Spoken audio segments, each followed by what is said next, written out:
अच्छा वाहिदा, ये बताएं कि पिछले चंद सालों से हम देख रहे हैं कि या तो लंगर खानों के बाहर रश है या वीज़ा और पासपोर्ट ऑफिस के बाहर। क्या कहीं कोई नया पाकिस्तान बन रहा है?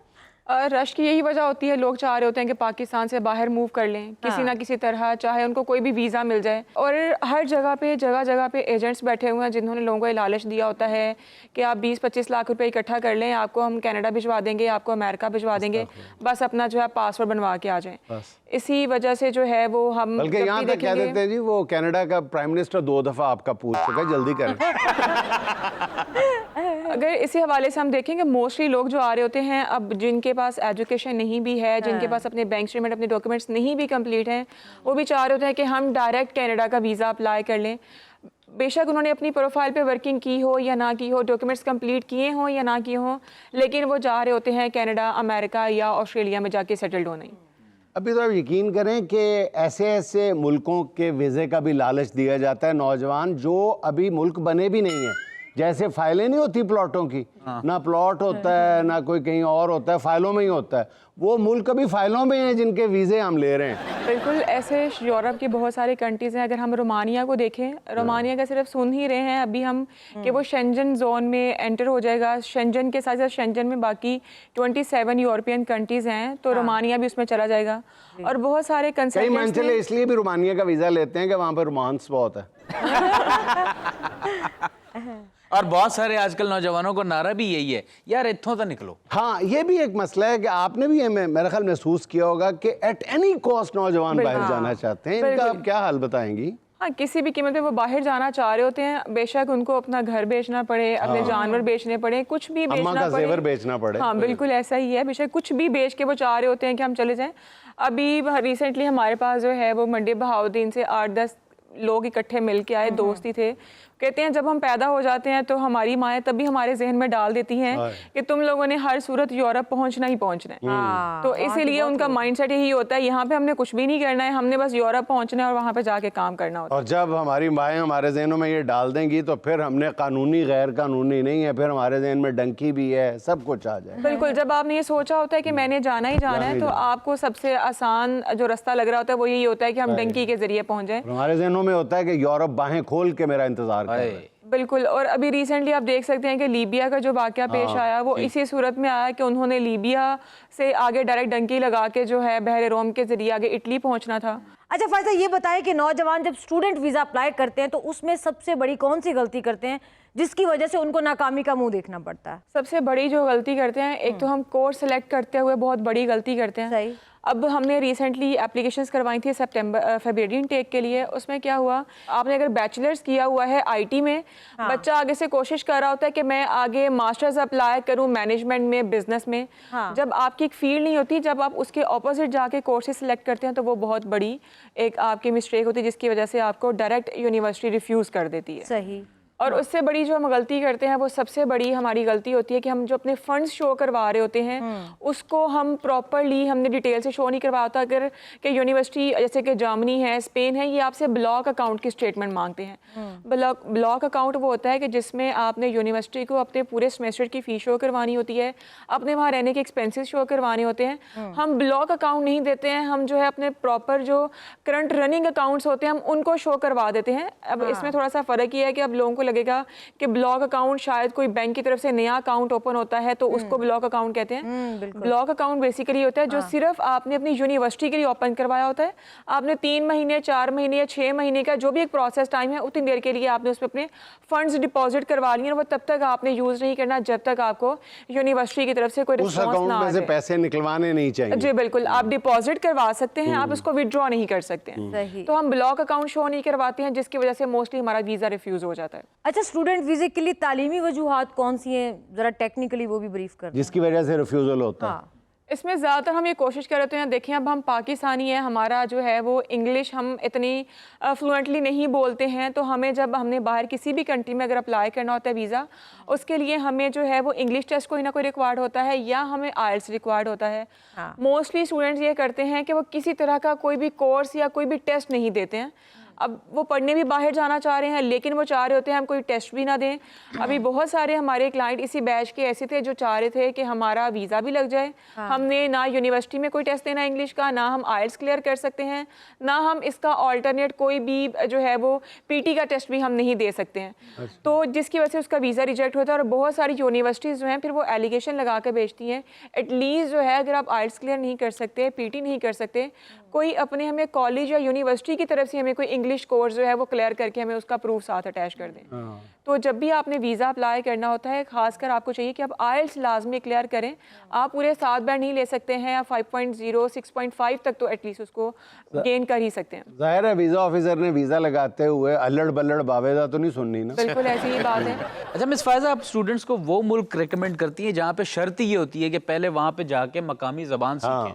बहुत सारे लोग, मैंने जिस तरह आपको बताया कि पाकिस्तान में जिस तरह हम पाकिस्तान में दोनों ज़ुबानें बोलते हैं, उर्दू भी बोलते हैं, इंग्लिश भी बोलते हैं। इंग्लिश कोर्स उनके लिए क्लियर करना बहुत ही मुश्किल होता है। तो बाकी उनके कोई जैसे जर्मनी में जर्मन लैंग्वेज है, इटली में इटालियन, और साउथ कोरिया में उनकी ज़ुबान। तो इस तरह की जो कंट्रीज़ होते हैं, एक तो लोग खुद ही उनको अवॉइड कर रहे होते हैं, दूसरा हम भी इनको रेकमेंड नहीं करते हैं कि पहले आपने या वहाँ कोर्स सीखना है। और कुछ यूनिवर्सिटीज़ होती हैं उन्होंने पहले से ही ये आपका क्राइटेरिया एक मेंटेन करना होता है कि आपने यहाँ से ही उनकी जो है लैंग्वेज कोर्स करना है, उसमें इतने आपने नंबर्स लेने हैं, इतने आपके बैंड्स होने चाहिए, फिर उसके बाद ही आपका आगे जो इंटरव्यू है वो सिक्योर होकर आपको ऑफर लेटर मिलेगा।